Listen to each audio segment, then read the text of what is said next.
الفاتحة. أعوذ بالله من الشيطان الرجيم. بسم الله الرحمن الرحيم. الحمد لله رب العالمين الرحمن الرحيم مالك يوم الدين إياك نعبد وإياك نستعين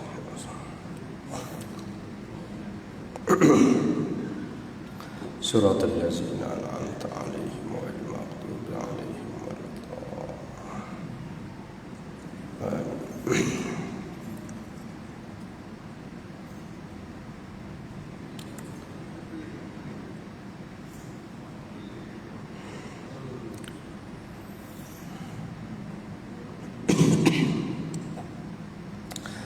Alhamdulillahi Rabbil Alamin.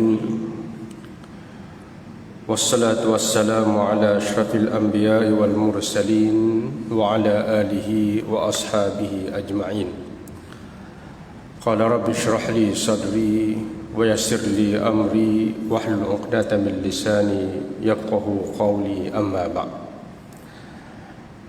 InsyaAllah malam ni kita sambung siri yang kedua kita berkenaan dengan sumber-sumber sejarah Rasulullah sallallahu alaihi wasallam. Jadi pada bulan lepas kita telah berbincang berkenaan dengan peri penting memahami sirah Nabi sallallahu alaihi wasallam. Maka sebagai sambungannya ialah bila kita kata sirah itu penting, so macam mana kita tahu itu adalah betul-betul genuine sirah Nabi sallallahu alaihi wasallam. Jadi pada malam ni kita akan berbincang berkenaan dengan apakah sumber-sumber yang menjadi rujukan kepada ulama-ulama di dalam menyusun sirah ataupun sejarah perjalanan Rasulullah sallallahu alaihi wasallam. Berhubung dengan sumber sejarah Rasulullah sallallahu alaihi wasallam, boleh kita bahagikan seperti berikut. Yang pertama ialah Kitabullah ataupun Al-Quran Karim. Ianya merupakan sumber utama memahami garis-garis kasar seperti ayat-ayat yang diturunkan mengenai peperangan Badar, Uhud, Khandaq atau Ahzab. Juga seperti kisah perkahwinannya dengan Zainab binti Jahsh. Jadi yang pertama ialah berkenaan dengan sumber yang menjadi rujukan kepada sirah Rasulullah SAW ialah Al-Quran. Jadi Al-Quran ni kalau kita tengok terdapat banyak peristiwa-peristiwa yang berkaitan dengan Rasulullah sallallahu alaihi wasallam yang memaparkan ataupun yang menyebut tentang peristiwa-peristiwa seperti contohnya peperangan-peperangan yang berlaku di zaman Nabi sallallahu alaihi wasallam, dan seperti ayat-ayat yang diturunkan mengenai peperangan Badar, Uhud, Khandaq, Ahzab, dan juga peristiwa perkahwinan Rasulullah sallallahu alaihi wasallam. Jadi Al-Quran ni dia boleh kita simpulkan bahawa mengulas ataupun menyebut tentang garis-garis kasar berkenaan dengan sejarah yang berlaku di zaman Nabi sallallahu alaihi wasallam. Sebagai contoh kita ambil peristiwa Isra dan Mi'raj. Dalam Al-Quran dia menyebutkan dan membenarkan peristiwa ini berlaku. Seperti turunnya firman Allah Ta'ala, Subhanalladzi asra bi'abdihi. Maha suci Allah yang telah memperjalankan hambanya daripada Masjidil Aqsa ke daripada Masjidil Haram ke Masjidil Aqsa yang kami berkati di sekelilingnya. Jadi ayat suci Al-Quran ini menceritakan berkenaan dengan peristiwa Isra Mi'raj itu berlaku. Tetapi secara detailnya macam mana perjalanan Nabi sallallahu alaihi wasallam tidak diceritakan oleh Al-Quran Karim. Tetapi secara garis kasar, secara mengiyakan berlakunya peristiwa itu berlaku atau disebut di dalam Al-Quran Karim. Itu merupakan sumber yang pertama. Yang keduanya, Al-Quran ni dia menceritakan yang A tadi, maknanya Al-Quran menceritakan beberapa bahagian daripada kehidupan Nabi yang disebutkan secara garis kasar. Dan yang keduanya ialah kadang-kadang Al-Quran mengulas pertempuran-pertempuran dan kejadian-kejadian ini adalah untuk memberi penjelasan selanjutnya kepada apa yang dimuskilkan atau untuk menerangkan beberapa kesamaran tentang pertempuran dan peristiwa-peristiwa, atau untuk menarik perhatian umat Islam terhadap sesuatu iktibar. Jadi Al-Quran ni untuk makluman kita, antara cirinya ringkas dan padat. Nah, itu antara ciri Al-Quran. Mana dia tak cerita detail tentang bagaimana Rasulullah berjalan, macam mana Rasulullah SAW orang kata bergerak dan seumpamanya dalam peristiwa Isra' dan Mi'raj. Itu diceritakan dalam sumber yang kedua, iaitu disebutkan sebagai hadis Nabi SAW. Tetapi Al-Quran ni dia menceritakan secara umum, dan kalau ada pendetailan biasanya disebabkan oleh ada pengajaran-pengajaran yang penting. Contohnya kita ambil dalam peristiwa Hunain. Dalam peristiwa Hunain ini dia agak detail sikit diceritakan oleh Al-Quran, disebabkan pengajaran terhadap umat Islam yang alpa. Waktu mereka mempunyai bilangan yang ramai, sehingga diberikan pengajaran, mereka dikalahkan dalam pusingan yang pertama dalam peristiwa dalam peristiwa yang disebutkan sebagai peristiwa Hunain dan seumpamanya. Sumber yang kedua ialah sunnah Nabi SAW, di mana hadis-hadis yang sahih. Hadis yang dimaksudkan di sini ialah isi kandungan kitab-kitab hadis yang terkenal dengan kebenaran dan amanahnya, seperti hadis Muwatta oleh Imam Malik, Musnad Imam Ahmad dan lain-lain. Sumber yang kedua ini lebih luas dan terperinci dari yang pertama. Sungguh pun begitu, mungkin kita tidak dapat memberikan suatu gambaran yang lengkap tentang kehidupan Rasulullah SAW sejak dilahirkan sehingga wafatnya kerana beberapa sebab. Yang pertama, oleh kerana kitab-kitab hadis ini disusun mengikut maudhu' atau tajuk-tajuk fiqh, ataupun mengikut unit-unit kajian yang bersangkut dengan syariat Islam. Maka hadis-hadis yang menceritakan tentang kehidupan Rasulullah SAW berselerak dan berkecamuk dalam maudhu' fiqh. Okey. Jadi yang kita faham tadi, sumber yang pertama ialah Quran. Jadi Quran ni dia cerita secara ringkas. Dia sebut garis kasar yang penting, seperti berlakunya peristiwa begian.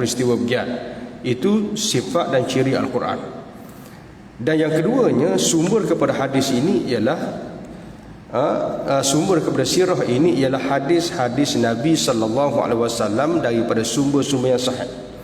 Mana hadis-hadis yang sahih seperti Muwatta, seperti Musnad, dan juga seperti Sahih Bukhari, Sahih Muslim dan seumpamanya.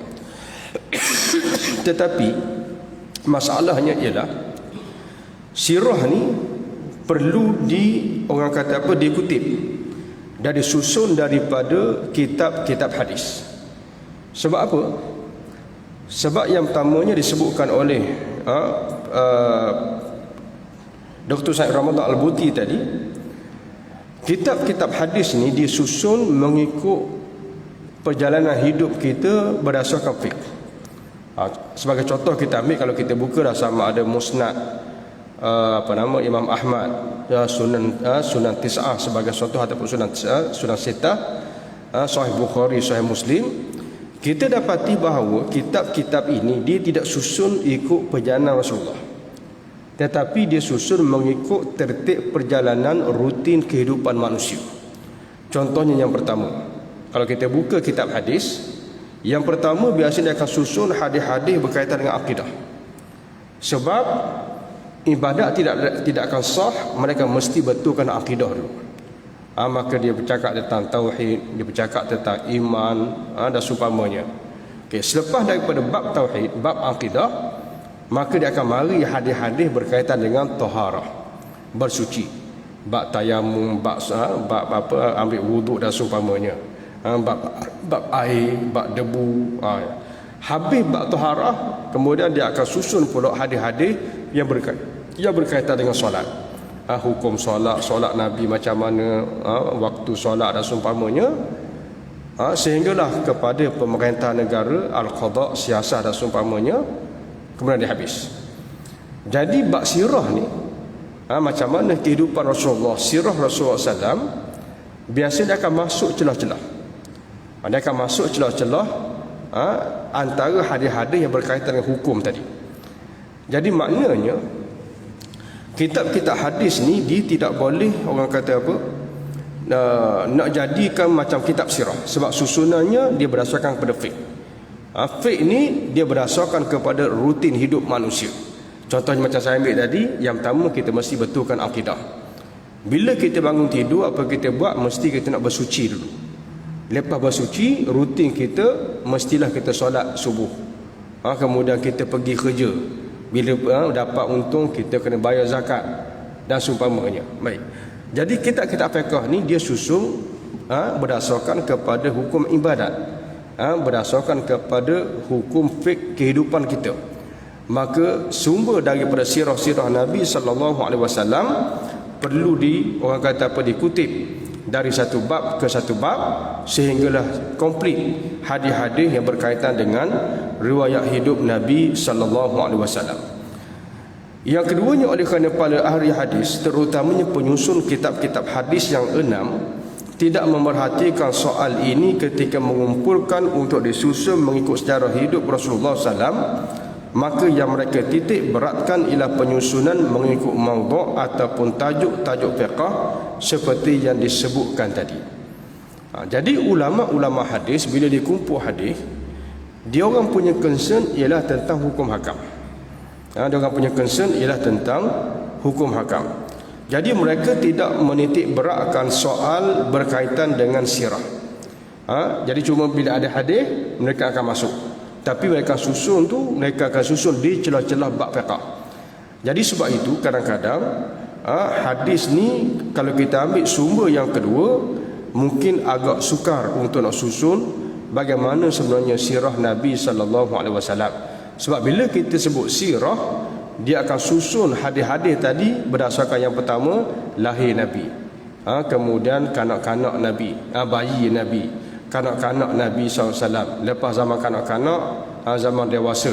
Lepas zaman dewasa, Nabi terima wahyu dan sampailah kepada Nabi SAW wafat.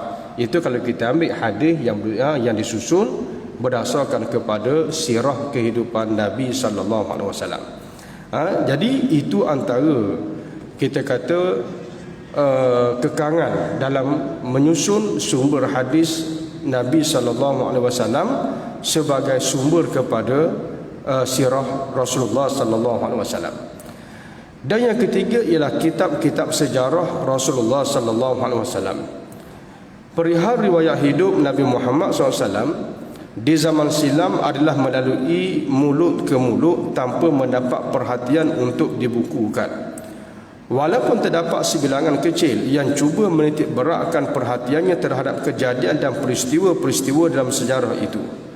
Setelah beberapa ketika, terdapat beberapa orang cuba mencatat riwayat hidup Rasulullah SAW ala kadar yang sampai ke pengetahuannya antara mereka ialah Urwah bin Zubair, iaitu sahabat Nabi SAW, Abari bin Uthman yang wafat pada tahun 105 Hijrah, Wahab bin Mambah, Syarhabil bin Sa'ad, Ibn Shihab Az-Zuhri dan seumpamanya.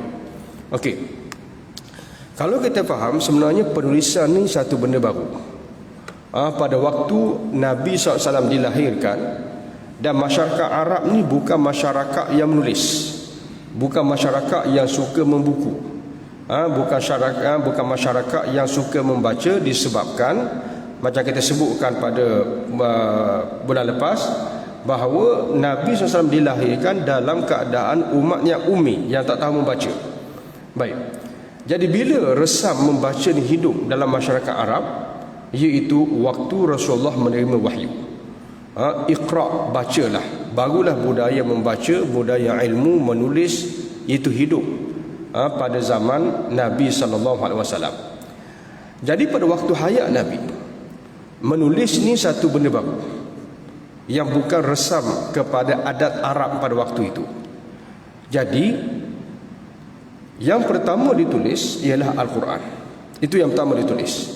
Yang baru belajar, macam kita tahulah contoh dalam perang Badar, bila mana ditawan golongan musyrikin Mekah dalam perang Badar, mereka dibebaskan kalau mereka boleh seorang mengajar 40 anak-anak orang Madinah menulis dan membaca sampai pandai.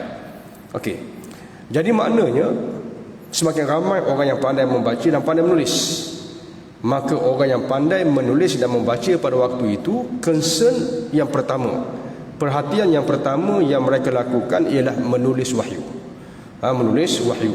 Jadi hak Quran diturunkan, mereka tulis atas belulang, atas batu, atas kulit dan seumpamanya. Itu peringkat yang pertama. Jadi pada hayat Nabi SAW, hadis masih belum dibenarkan tulis. Jadi hadis ni orang tak tulis lagi. Yang orang tulis ialah Quran. Tapi tulis Quran ni macam kita tahu, dia berterabur. Ada yang turun wahyu, dia tulis atas belulang. Ada yang ada kertas, tapi kertas ni sangat sedikit pada zaman tu, maka mereka tulis atas kertas. Yang tak ada kertas, yang tak ada belulang, mereka tulis atas batu.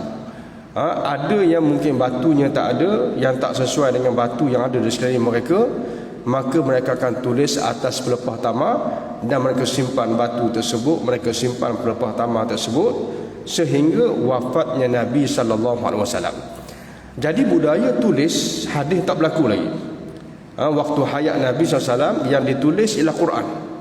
Dan kemudian bila wafat Nabi SAW, maka antara benda yang pertama Sayyidina Abu Bakar sebagai khalifah yang pertama buat ialah kumpulkan semua Quran yang ditulis atas batu, atas belulang dan seumpamanya, dihimpunkan dalam satu mushaf. Baik. Jadi waktu Quran sudah komplit dihimpunkan dalam satu mushaf, maka berlakulah pula penulisan hadis. Berlaku pula penulisan hadis. Jadi hadis ni tak ditulis waktu hayat Nabi. Hadis ditulis selepas wafatnya Nabi SAW. Macam mana mereka tulis?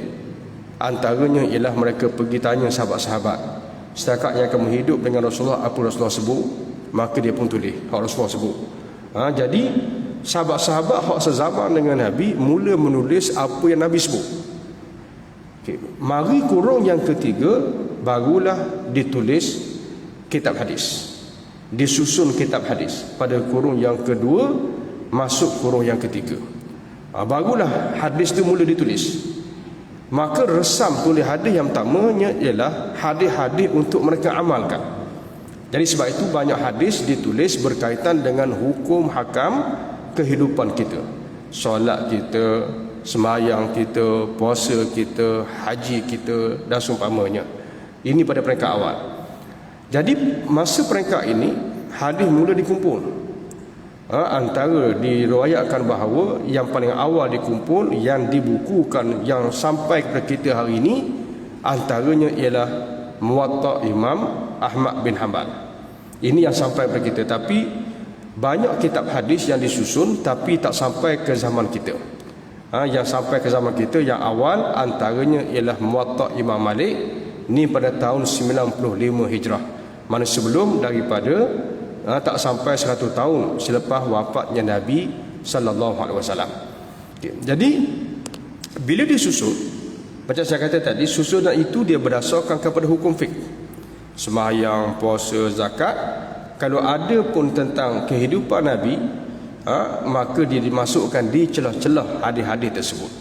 Tetapi di sana ada orang cuba mengumpulkan hadis berdasarkan kepada perbuatan dan tarikh hidup Nabi.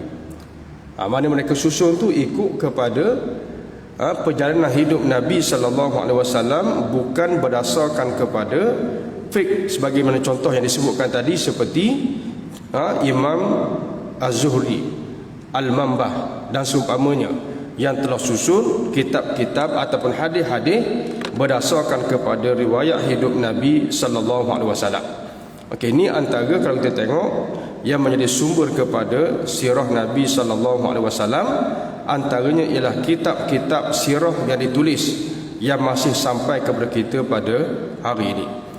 Cuma kalau kita tengok kitab-kitab lama ni, contohnya macam sama ada kitab hadis, hatta kalau kitab fiqh seperti contohnya kitab Al-Um, kitab Muwatta ni sebahagian consider dia sebagai fiqh bukan hadis, sebagainya consider macam tu. Tapi kalau kita buka kitab-kitab lama, mana kitab-kitab fiqh yang paling awal ditulis seperti contohnya Al-Um, kitab kalau dalam mazhab Hanafi dia panggil Zawahirul Riwayah.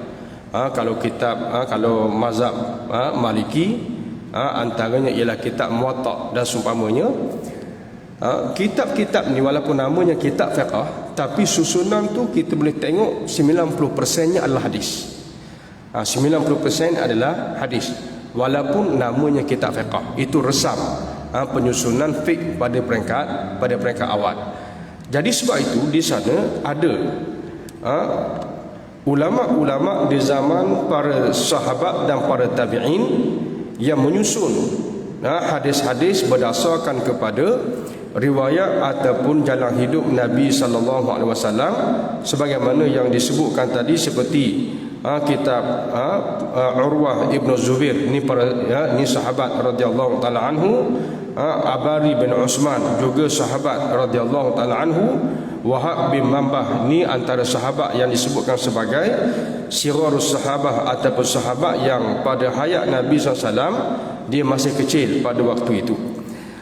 Dan kemudian timbul pula satu angkatan penyusun riwayat hidup Rasulullah SAW yang terkemuka antara mereka ialah Muhammad bin Ishaq. Ini antara kitab sirah yang juga terkenal. Muhammad bin Ishaq Al-Waqidi, Muhammad bin Sa'ad, ni semua boleh dikatakan antara ulama yang hidup pada hujung kurun yang pertama dan juga hidup pada awal kurun yang pertama.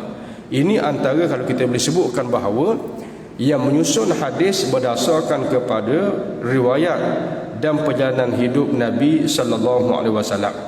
Jadi sebab itu kalau kita tengok maknanya sumber-sumber kepada sirah Nabi SAW ni tak boleh kita ambil sembarangan, sebab ia melibatkan kita kata suatu karakter yang besar, yang kalau kita silap ambil sirah maka dia boleh menyebabkan kita silap dalam ijtihad dan seumpamanya.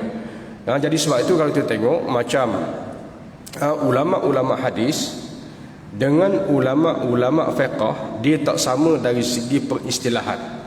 Sebab apa? Ulama fiqh ni dia concern dia ialah hukum. Ulama hadis ni dia punya concern dia punya penekanan ialah tentang hidup Nabi sallallahu alaihi wasallam. Maka kalau kita sebut sunnah, sunnah dalam ilmu usul tak sama dengan sunnah dalam ilmu hadis. Sunnah dalam ilmu usul tak sama dengan sunnah dalam ilmu hadis. Apa beza dia? Sunnah ni dalam ilmu hadis ialah segala riwayat daripada Nabi, sama ada tentang percakapan Nabi, tentang tingkah laku Nabi, sama ada sebelum kerasulan ataupun selepas kerasulan, maka semuanya namanya sunnah. Contohnya zaman kanak-kanak Nabi, ada riwayat Nabi SAW dibelah, orang kata dada Nabi SAW, maka itu dinamakan sebagai sunnah dalam ilmu hadis. Tapi dalam ilmu usul, benda-benda yang tidak melibatkan ataupun hadis-hadis ataupun riwayat tentang perlakuan Nabi, perbuatan Nabi, tingkah laku Nabi, percakapan Nabi, hanya selepas daripada ba'thah. Adapun sebelum ba'thah, mana sebelum kerasulan, sebelum Nabi terima wahyu yang pertama di Gua Hira, maka ia tidak dianggap sebagai sunnah. Itu dalam definisi sunnah menurut ilmu usul. Jadi usul dengan hadis dia berbeza dari segi definisi sunnah. Jadi sebab itu yang menjadi sumber kepada sirah Nabi SAW adalah sunnah menurut definisi hadis. Sebab concern ataupun penekanan dalam sirah Nabi SAW ialah tentang sejarah riwayat hidup Nabi SAW, sama ada yang berkait dengan hukum atau yang tak berkait dengan hukum, kesemuanya menjadi fokus dalam perbincangan sirah Nabi SAW. Jadi sebab itu kalau selain daripada sumber ni kita jumpa dalam penulisan Mak Saleh ke, orang putih ke, Sanskrit mana sekalipun, maka tak boleh kita ambil sebagai sumber kepada sirah Nabi SAW. Jadi sebab itu kalau kita tengok dalam nak menentukan kehidupan Nabi SAW, kita orang Islam mestilah berhati-hati, terutamanya bila mana kita nak sandarkan sesuatu kepada kehidupan Nabi SAW. Jadi sebenarnya apa yang dikarang oleh Ibn Hisham adalah kandungan Al-Maghazi wal-Asyar yang dikarang oleh Ibn Ishaq dalam bentuk ringkasan. Maknanya kalau kita tengok, ada satu kitab penting dan antara yang paling masyhur kitab sejarah ni antaranya ialah Sirah, kitab As-Sirah yang dikarang ataupun yang disusun oleh Ibn Hisham. Jadi Ibn Hisham ni dia menghidangkan kepada kita saringan sejarah Rasulullah SAW dengan cara yang agak menarik nak dibandingkan dengan penyusun-penyusun kitab-kitab sirah yang lain. Cumanya Ibn Hisham ni sebenarnya dia ekstrak kitab sirah dia daripada kitab-kitab hadis. Terutamanya kerana kitab hadis ni dia ada bab yang dinamakan Al-Maghazi wal-Asyar. Maknanya perjalanan hidup perang Nabi SAW dan juga ekspedisi peperangan, yang sebenarnya kitab ini telah hilang dan kehilangannya mengakibatkan hilangnya intisari perpustakaan di zaman kurun yang kedua. Tapi walaupun kitab tu hilang, tetapi sebenarnya telah diekstrak oleh Ibn Hisham dalam sirah dia. Jadi sebab tu tuan-tuan dan puan-puan sekalian, maknanya kalau kita kaji sirah dalam Islam ni memang ada banyak version. Ada banyak version. Ada version yang hanya fokus kepada sirah Nabi Muhammad sallallahu alaihi wasallam sahaja. Ini memang sebagaimana kitab-kitab yang kita sebut tadilah. Tetapi di sana ada kitab-kitab sirah yang fokus kepada zaman lebih luas. Antara yang masyhurnya dua. Antaranya ialah kitab Al-Bidayah wan Nihayah, juga di Quran, ditulis oleh Ibn Hisham. Jadi Al-Bidayah wan Nihayah ni dia merupakan satu kitab sirah, sejarah sebenarnya, yang sangat besar. Mana kalau dengan ni ada dua cetakan. Satu cetakannya dalam sekitar 11 jilid. 11 jilid dalam tebal ni dia punya kitab dia. Jadi kitab Al-Bidayah wan Nihayah satu, yang keduanya ialah Al-Kamil fi Tarikh. Dua kitab ni antara kitab yang paling besar yang menulis tentang sejarah dalam Islam. Bukan hanya sirah, sebab bila disebut sirah biasanya mafhumnya ialah sejarah Nabi kita Muhammad sallallahu alaihi wasallam sahaja. Tetapi bila sebut tarikh, biasanya dia akan merakumi sejarah keseluruhan. Jadi Al-Bidayah wan Nihayah ni dia tulis kitab tu susun bermula daripada tarikh sebelum daripada bumi dijadikan. Sebelum daripada bumi dijadikan, dialog antara malaikat dengan Allah. Kemudian bumi sebelum daripada manusia, ditulis dalam kitab Al-Bidayah wan Nihayah. Siapa yang huni bumi sebelum daripada Allah jadikan Adam? Ada. Di sana riwayat-riwayat yang menceritakan bahawa makhluk yang pertama yang menjadi khalifah atas muka bumi ini bukan manusia, iaitu jin. Allah jadikan khalifah yang pertama di atas muka bumi. Lepas daripada jin ni buat rosak, dia melakukan pertumpahan darah, berperang, membunuh secara teruk, merosakkan muka bumi. Lalu Allah hantar malaikat bunuh semua jin pada generasi awal, sehingga bumi kosong. Kemudian barulah Allah jadikan Adam. Bila Allah jadikan Adam, itu yang dialog antara malaikat dengan Allah, malaikat Jibril dengan Allah, yang disebutkan dalam Al-Quran. Ataj'alu fiha man yufsidu fiha, ya Allah ya Tuhanku, adakah kamu nak jadikan Adam dengan keturunannya, makna manusia ni, orang yang merosakkan muka bumi? Jadi malaikat tanya tu sebenarnya ada dia punya kisah dia. Bukan malaikat protes. Ini sebagaimana pandangan Ibnu Abbas. Jadi dalam Bidayah Nihayah dia ambil pandangan Ibnu Abbas bahawa sebab malaikat tanya Allah Ta'ala ni bukan sebab malaikat Jibril protes, ya Allah tu kamu nak jadikan Adam ni, manusia ni sebagai perosok ke? Bukan. Tapi malaikat Jibril tanya Allah sebab refer kepada sejarah sebelum itu. Apa dia? Sejarah Allah jadikan jin sebagai pentadbir bumi, sebagai khalifah di atas muka bumi, tapi jin melakukan kerosakan yang sangat teruk. Maka bila Allah sebut kepada malaikat Jibril, aku nak jadikan Adam dan anak cucunya yang namanya manusia sebagai khalifah baru atas muka bumi, maka malaikat Jibril tanya, ya Allah, ya Tuhanku, adakah manusia yang kamu akan jadikan ini, Adam yang kamu akan ciptakan ini, akan melakukan kerosakan sebagaimana jin dulu pernah melakukan kerosakan? Itu maksud yang dimaksudkan oleh malaikat Jibril waktu tanya Allah, ataj'alu fiha may yufsidu fiha, ya Allah, ya Tuhanku, adakah kamu akan jadikan manusia ini orang-orang yang akan merosakkan muka bumi? Jadi maknanya ada kisah di sebalik soalan daripada malaikat Jibril. Jadi daripada kisah tadi, Ibnu Hisham, Ibnu Ishaq dan seumpamanya meletakkan bab awal dalam kitab Bidayah wa Nihayah Al-Kamil fi Tarikh dan seumpamanya sebagaimana yang kita sebutkan tadi sebagai bab yang paling awal dalam kitab sejarah mereka, iaitu kehidupan muka bumi sebelum Allah jadikan Nabi Adam. Jadi sebab tu bila saya tengok macam banyak kajian kata bumi ni dah sampai mungkin orang kata apa ratus ribu tahun dan seumpamanya, padahal kalau kita tengok sirah Nabi Adam, kalau kita tengok beberapa riwayat nak kata 1000, nak kata 400 ribu tahun memang tak sampailah, itu confirm. Tapi adakah bumi lebih awal daripada itu? Jawapannya mungkin ya.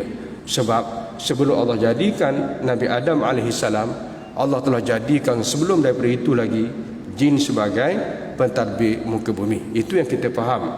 Contohnya sirah-sirah daripada susunan-susunan ulama Islam. Jadi hak yang kekal, yang muktabar dalam tarikh ni ada dua kitab tadi saya sebut. Yang pertamanya Al-Kamil fi Tarikh, dan yang keduanya yang lebih besar iaitu Al-Bidayah wa Nihayah. Tapi kalau tuan-tuan baca kitab Bidayah wa Nihayah ni, banyak benda-benda yang diceritakan pada zaman-zaman dulu. Contohnya macam kenapa waktu Nabi Sulaiman alaihi salam bila kalau bahasa mudahnya dia mula mendekati Balqis, dan Balqis mula mendekati Nabi Sulaiman. Sebab apa jin buat fitnah kepada Balqis terhadap Nabi Sulaiman?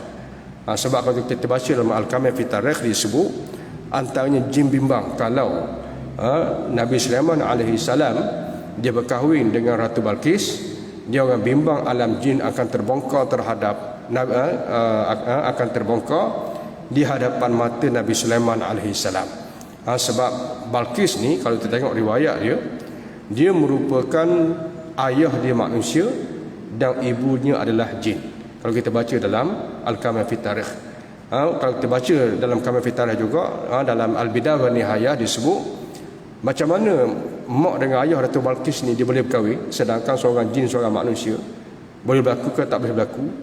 Kalau kita baca dalam sirah Bidayah wa Nihayah diceritakan bahawa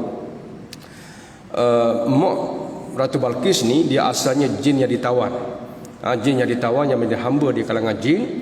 Kemudian jin ni perangai dia kalau dia tersepit, dia akan lari ke alam manusia. Sama ada dalam bentuk macam mana pun dia akan lari ke alam manusia. Dan pada waktu itu diriwayatkan ayah Ratu Balqis menyelamatkan ibu Ratu Balqis, dan kemudian akhirnya mereka berkahwin dan akhirnya mendapat anak yang namanya Ratu Balqis pula. Betul lah, Ratu Balqis, dan akhirnya dapat anak namanya Ratu Balqis. Itu kalau kita baca dari sirah yang ditulis dalam Al-Bidayah wa Nihayah. Jadi banyaklah kalau kita baca dalam sirah lama ni, ialah kalau tuan-tuan tengok kitab dia dalam 11 jilid tebal ni. Kalau tuan-tuan baca saya rasa 3 tahun tak mungkin tak habis lagi kot. Tapi kalau baca tiap-tiap hari 24 jam tanpa cerita lah. Tapi kalau tuan-tuan baca kitab ni mana secara orang kata pesantai, macam kita baca buku novel dan seumpamanya, saya rasa 3 tahun mungkin tak habis lagi. Tapi kalau tuan-tuan baca memang menarik, sebab kita baca menarik satu, dan kita tahu ni bukan cerita dongeng, bukan cerita pelipu lara, tetapi ulama susun kisah-kisah dalam kitab-kitab ni semuanya berdasarkan kepada riwayat yang pelbagai. Itu yang kalau kita tengok bagaimana sirah-sirah Islam disusun, dan kita insya-Allah kita hanya fokus bukan sirah sejarah sepanjang zaman, kita hanya fokus tentang sejarah hidup Nabi kita Muhammad sallallahu alaihi wasallam sahaja. Jadi itulah seringkas berkenaan dengan bagaimana sebenarnya sirah kita disusun, bagaimana sumber dia, dan ringkasnya ialah ada 3 sumber penting tadi. Yang pertamanya Quran, Sunnah, dan juga kitab-kitab sejarah yang diriwayatkan dalam kitab-kitab yang disusun dalam 4-5 kitab yang muktabar yang telah kita senaraikan tadi. Jadi mudah-mudahan kuliah kita pada malam ini memberikan satu pengajaran penting bahawa sirah Nabi ini jangan kita kutip sembarangan. Kita mesti ambil daripada kitab-kitab yang muktabar. Jadi hari ini banyak orang ambil sirah Nabi ini daripada mana? Daripada kitab baru, kitab Google. Ini biasanya orang kita ambil sirah sekarang. Tapi sebenarnya tak salah. Tapi pastikan maklumat dalam internet itu sumbernya, tulisannya bersumberkan daripada sumber-sumber yang muktabar yang kita telah senaraikan tadi. Itu antara perkara penting yang perlu kita faham, supaya kita tidak tertakawal, dipanggil, mana kita tidak tercipta berita baru, cerita baru terhadap kehidupan Nabi kita Muhammad sallallahu alaihi wasallam. Jadi mudah-mudahan dengan info ataupun maklumat ini, insya-Allah kita mendapat info yang genuine daripada sumbernya yang asli, berkaitan dengan kehidupan manusia agung yang menjadi iman kita sebagai dia Rasulullah, utusan Allah Subhanahu wa taala. Aqulu qouli hadza wa astaghfirullahal azim li wa lakum. Wassalamu alaikum warahmatullahi wabarakatuh. Bismillahirrahmanirrahim. Alhamdulillahirabbil alamin wassalatu wassalamu ala rasulillah.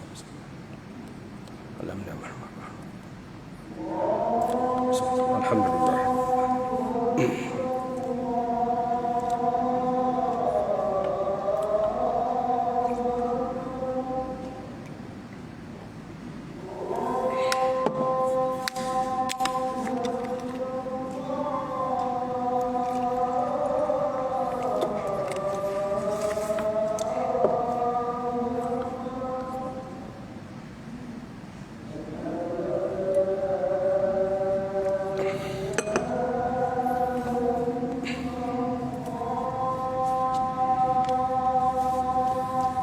La ilaha.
Allahu Akbar.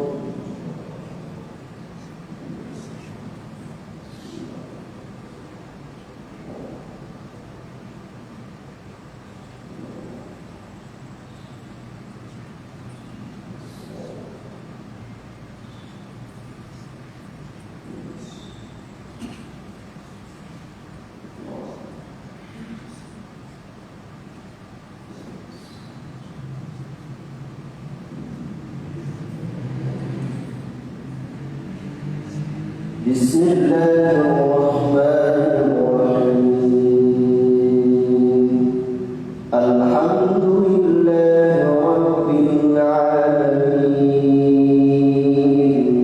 Ar-Rahmanirrahim. Maliki yawmiddin. Iyyaka na'budu wa iyyaka nasta'in.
فبشرهم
سمع الله لمن حمده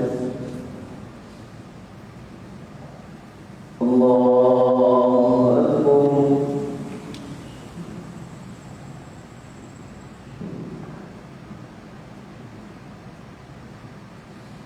الله أكبر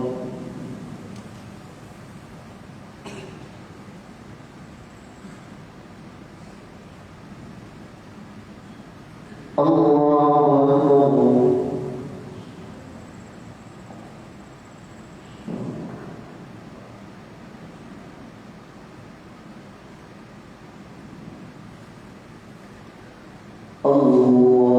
الله أكبر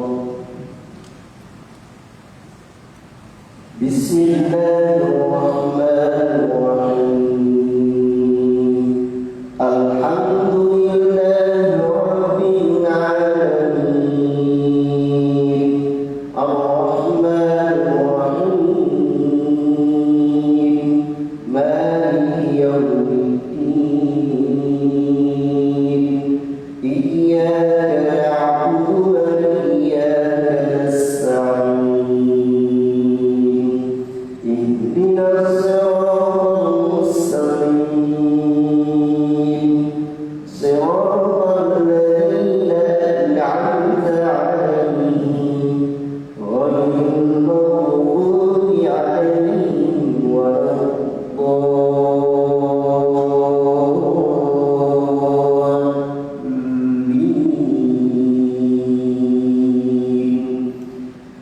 آمين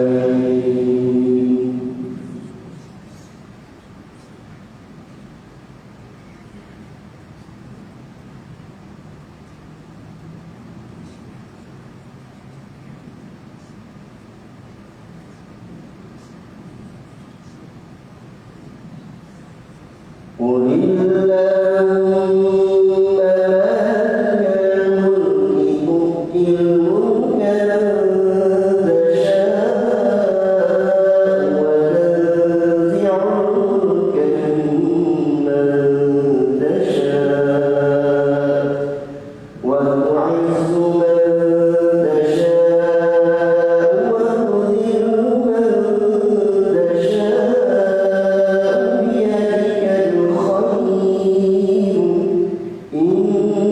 إنك على كل شيء قدير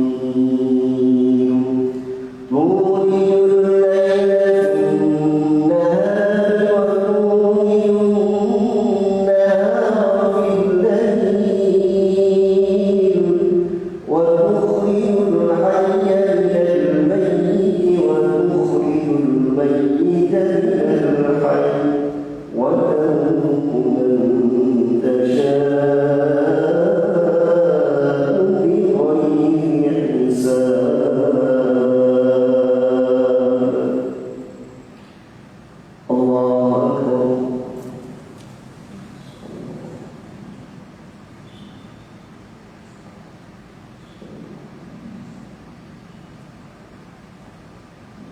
سمع الله لمن حمده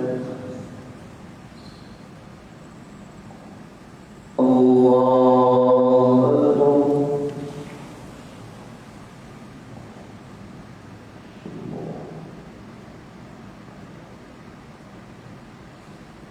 الله أكبر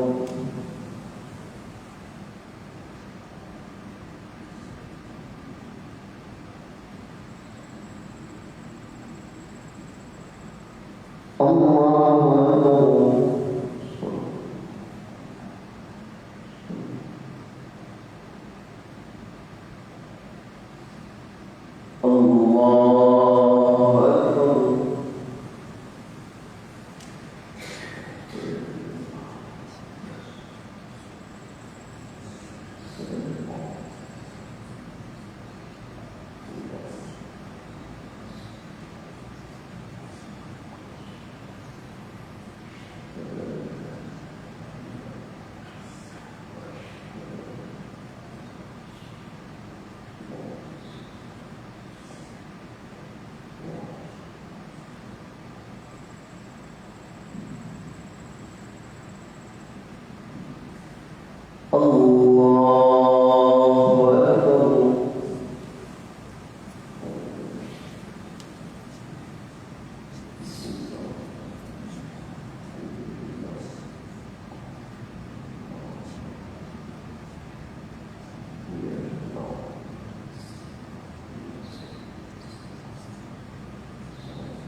الله أكبر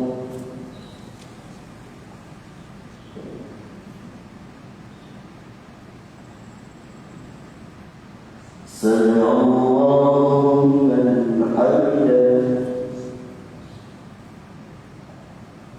الله أكبر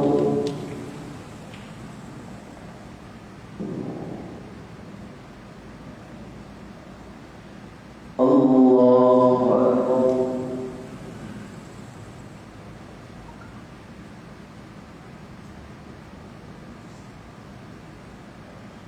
الله أكبر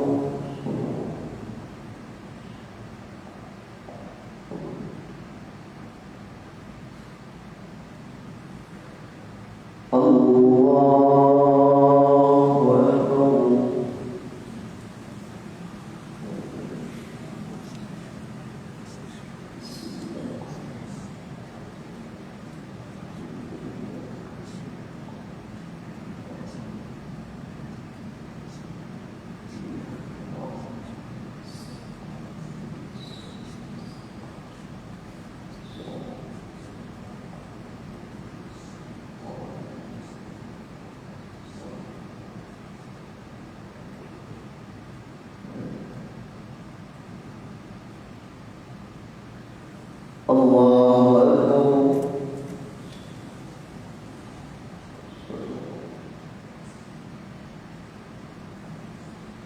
سمع الله لمن حمده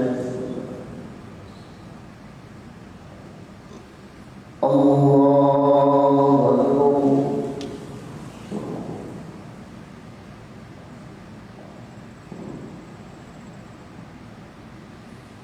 الله أكبر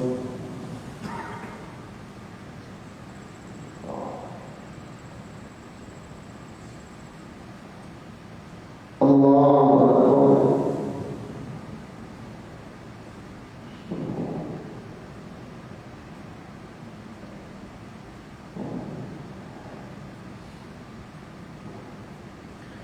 الله أكبر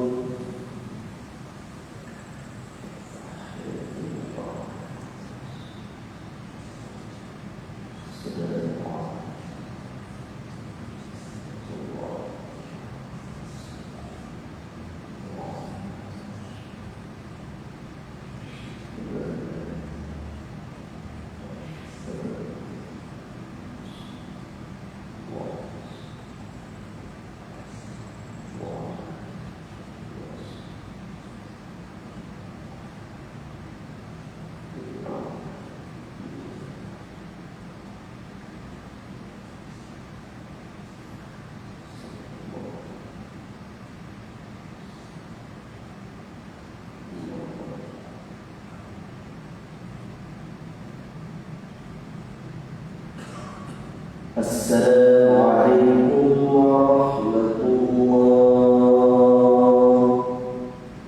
السلام عليكم ورحمة الله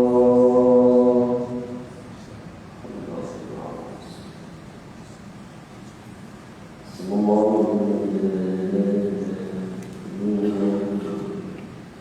صلى الله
وعلى الذين من قبلنا ربنا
وعلى